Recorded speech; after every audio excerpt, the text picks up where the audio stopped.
दोस्तों नमस्कार, मैं हूं पवन शर्मा और हमारे साथ देख रहे हैं नेशनल आवाज़। आप पीछे जो पोस्टर देख रहे हैं, ये लोग अनिश्चितकालीन धरने पर बैठे हुए हैं। ये लोग किसान हैं।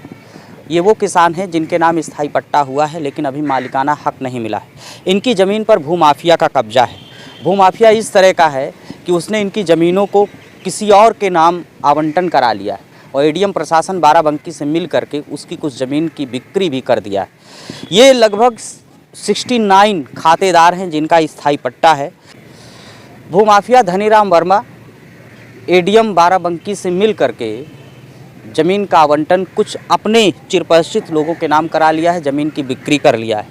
इन लोगों की जो ज़मीन है इनके नाम है, जो इनके पट्टे में है, इनके खाते में है। अभी ना इनको कब्जा मिला है, सिर्फ आश्वासन मिला है। ये पहले भी जिलाधिकारी बाराबंकी के कार्यालय पे धरना प्रदर्शन कर चुके हैं, अनिश्चितकालीन धरना कर चुके हैं। स्वयं जिलाधिकारी बाराबंकी आकर के इन लोगों को आश्वासन भी दिया है कि हम आपकी ज़मीन की अमल दरामद भी कराएंगे, आपके नाम भी चढ़वाएंगे, आपको कब्जा भी दिलाएंगे, आपको खसरा खतौनी बना करके, किसान भाई बना करके आपको हैंड ओवर करेंगे। लेकिन आश्वासन ही रहा।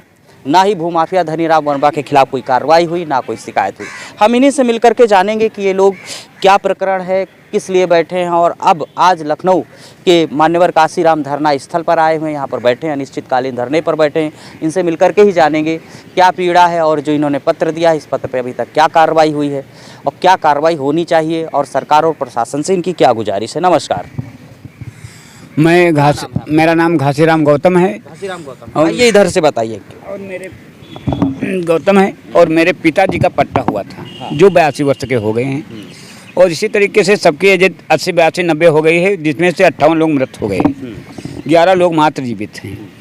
और ये पट्टा 1973 में जब इंदिरा गांधी की गवर्नमेंट थी, तब गरीबों को ज़मीन मिली थी, जो भूमाफियों, जो राजाओं महाराजों से एक्वायर्ड की गई थी। अच्छा, जमींदारी उन्मूलन के समय जो जमींदारी विनाश में ज़मीन निकाली गई थी, उसमें हम लोगों को अस्थायी पट्टा दिया गया था 73 में।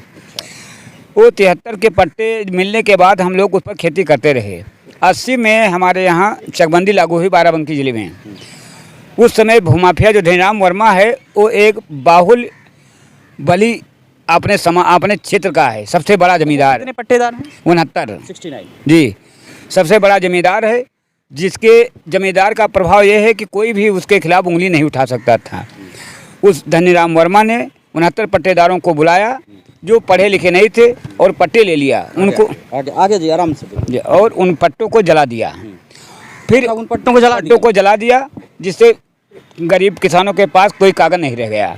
और उस जमीन को चकबंदी के दौरान अलीगढ़ तरीके से अपने परिवार के 37 लोगों के नाम करा दिया।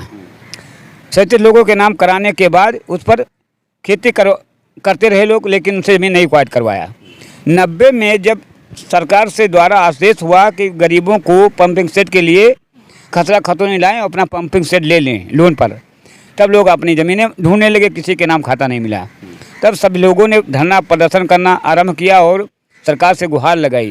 फिर 9/3/95 को अरुण आर्या जिलाधिकारी महोदय ने उसकी जांच करवाई और जो गलत तरीके से ज़मीन अंकित थी उसके नाम, उसको 33/29 में नष्ट कर दिया और सीलिंग खाते में दर्ज कर पुनः अमल दरामद करने का आदेश कर दिया। अच्छा, इसमें रोकेंगे, क्या नाम बताया आपने? घासीराम गौतम।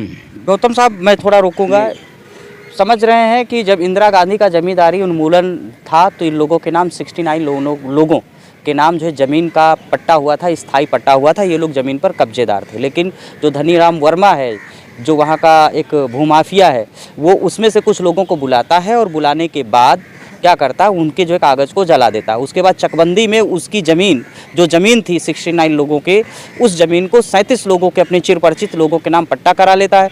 और अभी वो ज़मीन पे कब्जा नहीं करता। यही लोग अपनी ज़मीन पर हल चलाते रहे, खेती चलाते रहे। इन लोगों को पता नहीं चला कि अंदर अंदर कौन सी कार्रवाई हो गई है। जब ये आया कि भैया, ये आया कि कुछ लोग अपना जो है पंपिंग सेट के लिए, सिंचाई के लिए जो है खसरा खतौनी लाए। ये बताइए, आप लोगों के पास खसरा खतौनी बनी थी? तब सब कुछ था, उसकी सब कागज हमारे सबके पास, खसरा खतौनी भी था। तो ये लोग दोबारा गए भाई पंपिंग सेट की, जब मिल रहा है कि चलो खसरा खतौनी दिखाते हैं, कागज़ दिखाते हैं, तो हम ज़मीन जो है उसको दिखा करके हम पंपिंग चेक ले लेते। जब ये लोग तहसील पहुँचते तो पता लगता है कि इनका खाता नंबर ही नहीं है, ना खसरा नंबर ही, सारा ही गायब, क्योंकि खतौनी की जो जब चकबंदी होती, चकबंदी के बाद खसरा, खतौनी, खाता नंबर सब बदल जाता है, वो भूमाफिया के नाम निकला। तो इन लोगों ने धरना प्रदर्शन किया आपने, तो जिलाधिकारी ने क्या आश्वासन दिया? मंडलायुक्त महोदय को हमने लेटर भेजा, हम सभी लोगों ने सरकार से गुहार लगाई। मंडलायुक्त महोदय के निर्देश के जरिए 9395 को जिलाधिकारी महोदय ने उस जमीन को उसके नाम से निरस्त कर दिया और सीलिंग खाते में दर्ज कर दिया। अच्छा, उसके नाम से वो जमीन निरस्त, उसके खाते से निरस्त हो गई, लेकिन वो काबिज रहा। फिर 26/6 को अब दौड़ते रहे, कोई कार्रवाई नहीं हुई। 26/6 को अपर एडीएम जेपी सिंह ने आदेश किया कि इन लोगों के, लिखित आर्डर दिया कि इन लोगों के नाम पुनः चक अमल दरामद कर दिए जाएं। चाहे 69 लोगों के नाम जो मर गए हैं लोग, उनके नाम, जायज वारसों के नाम फिर से खाता एंट्री हो। तभी से आज तक हम लोगों के नाम खाता एंट्री नहीं हुआ। भूमाफिया उस जमीन पर 30 साल से काबिज है और आपकी जमीन नहीं छोड़ा, जमीन नहीं छोड़ा। आप लोग समझ गए होंगे प्रकरण क्या है इन लोगों का, और निश्चित तौर पर इस पर सरकार को संज्ञान लेना चाहिए। प्रकरण यही है, पहले इनके नाम जमीन मिलती है, जमीन मिलने के बाद वो जमीन चकबंदी में चली जाती, तो भूमाफिया मिल करके अपने 37 लोगों के नाम करा लेता है। जब ये लोग तहसील जाते हैं तो इन लोगों को पता चलता कि ये ज़मीन खसरा खतौनी दूसरे के नाम हो गई। ये जिलाधिकारी के वहाँ अपना धरना प्रदर्शन करते हैं, फिर एडीएम प्रशासन और जो तमाम आला अधिकारी, मंडलायुक्त वगैरह आदेश देते हैं कि ऐसा करिए कि जो भूमाफिया ने ज़मीन अंकित कराई है उसको निरस्त कर दिया जाए, इन लोगों के नाम पुनः खाता का आवंटन कर दिया जाए, इन लोगों को हैंडओवर कर दी जाए। लेकिन अभी भी सरकार से सिर्फ आश्वासन मिला है, वो ज़मीन इनके कब्जे में नहीं। लगभग कितने दिन हो गए? फिर 30 साल हो गए। लेकिन जब योगी जी की गवर्नमेंट बनी तो लोगों सुना, गांव में लोगों ने सुना कि योगी जी न्यायप्रिय हैं। तब हम लोगों ने आवाज़ उठाई, तो योगी जी को सूचना दिया, मंडलायुक्त को दिया, 16 रजिस्ट्री भेजा, जिस रजिस्ट्री के दौरान हम लोगों ने धरना प्रदर्शन किया। तो 52 दिन धरना चला बाराबंकी जिला कार्यालय पर। तब जिलाधिकारी अविनाश कुमार जी और अपर एडीएम राकेश सिंह जी ने ज़मीन का जांच कराई और भूमाफिया से ज़मीन एक्वायर किया और उस पर लगी फसल को पारदर्शिता के साथ, ईमानदारी के साथ नीलाम कराया। और हम लोगों को आश्वासन दिया कि 20 दिन के अंदर तुमको पुनः कब्जा दे दिया जाएगा। किस तारीख की बात है? ये 24 फरवरी की, 24 फरवरी को इसी 23 में आश्वासन दिया। हम लोग धरना प्रदर्शन समाप्त करके आश्वासन पे चले आए। उसकी फसल नीलाम कर फसल खाली करवाई खेती। 5 महीना व्यतीत हो जाने के बाद राकेश सिंह का ट्रांसफ़र हो गया। उन्होंने हमारे लोगों के चेक अलग करवाए, कार्य तो किया, उसके ऊपर मुकदमा दर्ज कराया, लेकिन पुलिस प्रशासन ने छोटी मोटी धाराएं लगाकर उसको बाहर छोड़ दिया, खुला घूम रहा है। और चकबंदी अधिकारी जो नए आए हैं, उसमें से नई चकबंदी अधिकारी 5 महीने से लगातार दौड़ा रहा है हम लोगों को कि आज कर देंगे, काल कर देंगे, और भूमाफिया से मिला हुआ है। इससे परेशान होकर हम लोग फिर 3 महीना धरना प्रदर्शन किया, लेकिन आज हो जाएगा, कल हो जाएगा, मिलती हमको तारीख, 10 दिन का समय, 5 दिन का समय, इसी तरह से समय मिलता है।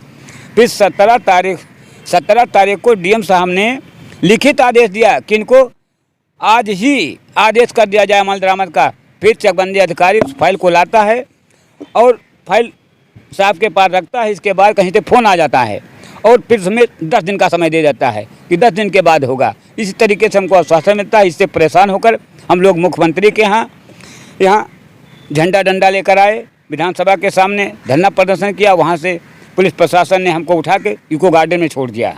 यदि वाकई में योगी जी भूमाफिया पर बिल्डोजर चलाते तो धनीराम वर्मा क्यों छुट्टा घूम रहा है? और 4 करोड़ 44 लाख जुर्माना जो राजस्व विभाग ने किया है, क्यों जुर्माना नहीं वसूला जा रहा है? 4 करोड़ 44 लाख जुर्माना किया। जो 40 साल खेती 7,000 रुपये बीघे लीज पर उठाया था बाहर के लोगों को, उसका ना जुर्माना वसूला गया, ना वो जेल गया है। सरकार से क्या चाहते हो? सरकार से उम्मीद ये चाहते हैं कि धनीराम के वर्मा के ऊपर भूमाफिया गुंडा एक्ट का मुकदमा दर्ज किया जाए पुनः और उसे जेल में डाला जाए। जो उससे अर्जित की गई संपत्ति 4 करोड़ 44 लाख उसकी चल अचल संपत्ति से वसूला जाए। जो ग्राम की जनता को गुमराह करके समाज में शोषण किया है, उसका मकान बिल्डोजर से ध्वस्तीकरण करवाया जाए। यदि योगी जी का बिल्डोजर वाकई में चलता है और हम लोगों को पुनः अमल दरामद करके कब्जा दिलाया जाए, इस मांग को लेकर बैठे हैं। कौन से गांव के किसान हैं? ग्राम बसारी, तहसील फतेहपुर, जिला बाराबंकी। दोस्तों, ये बात कर रहे थे ग्राम बसारी, तहसील फतेहपुर, जनपद बाराबंकी के किसान हैं और इनकी सीधी सी पीड़ा है कि इनको ज़मीन मिली हुई थी, सन 85 में मिली हुई थी, इनके नाम आवंटन हुआ था, तब से लोग खेती कर रहे हैं। लेकिन जब चकबंदी आई तो भूमाफिया धनीराम वर्मा ने इनकी ज़मीन का आवंटन अपने कुछ चिरपरिचित लोगों के नाम करा लिया। जब ये लोग तहसील जाते हैं तो इन लोगों को पता चलता है कि इनकी ज़मीन तो है नहीं। ये फिर जिलाधिकारी के वहाँ धरना देते हैं। धरना देने के बाद फिर जिलाधिकारी महोदय आदेश देते हैं कि जो भूमाफिया है उसके जो 37 पट्टेदार है उनका नाम निरस्त किया जाए, ज़मीन को अपने अंडर में किया जाए। अपने अंडर में लेने के बाद फिर इन लोगों के नाम अमल दरामद करके इनको आवंटन कर दिया जाए, इन्हीं के नाम खसरा खतौनी बना दी जाए। लेकिन ये सब काम कागजी कार्रवाई में चलता रहा, लेकिन इनको अभी तक सिर्फ आश्वासन मिला है। धनीराम वर्मा अपनी भूमाफिया के बल पर घूम रहा है, खुला घूम रहा है, ज़मीन का अवैध यूज़ भी किया है, उसके ऊपर 4 करोड़ 44 लाख का जुर्माना भी, जैसा कि ये लोग बताते हैं। योगी राज है, योगी राज में इनको न्याय की उम्मीद जगी, क्योंकि अच्छे दिन आएंगे। शायद अच्छे दिन की तलाश में ये लोग इधर उधर भटक रहे हैं। अब देखना है सरकार को, सरकार इन लोगों की कितनी मदद करती है। योगी का बुलडोजर उस माफिया पर चलेगा या नहीं चलेगा, या किसानों की जो पीड़ा है। आज लखनऊ में 18 तारीख से अनिश्चितकालीन धरने पर उपस्थित हो गए हैं।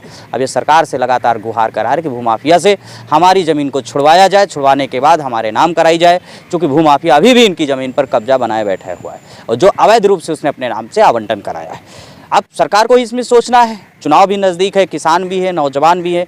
किसान कहते हैं जय जवान जय किसान का नारा सदियों से चला रहा है। किसान परेशान है तो देश कैसे अच्छा हो सकता है। सवाल यही है कि योगी सरकार इन पर ध्यान देने की ज़रूरत है। और सरकार से मैं भी गुजारिश करता हूं, कि उत्तर प्रदेश के मुख्यमंत्री से गुजारिश करता हूं, इन लोगों की ज़मीन को इनको भूमाफिया के चुंगल से छुड़ा करके वापस किया जाए। धनीराम वर्मा के खिलाफ जैसा ये लोग चाहते हैं वैसी कार्रवाई की जाए, क्योंकि न्याय का बुलडोजर सभी पे बराबर चलना चाहिए, कोई भूमाफिया हो चाहे कोई बहुत बड़ा गैंगस्टर क्यों ना हो। इसी के साथ दोस्तों नमस्कार, मैं हूं पवन शर्मा और हमारे साथ देखते रहिए नेशनल आवाज़।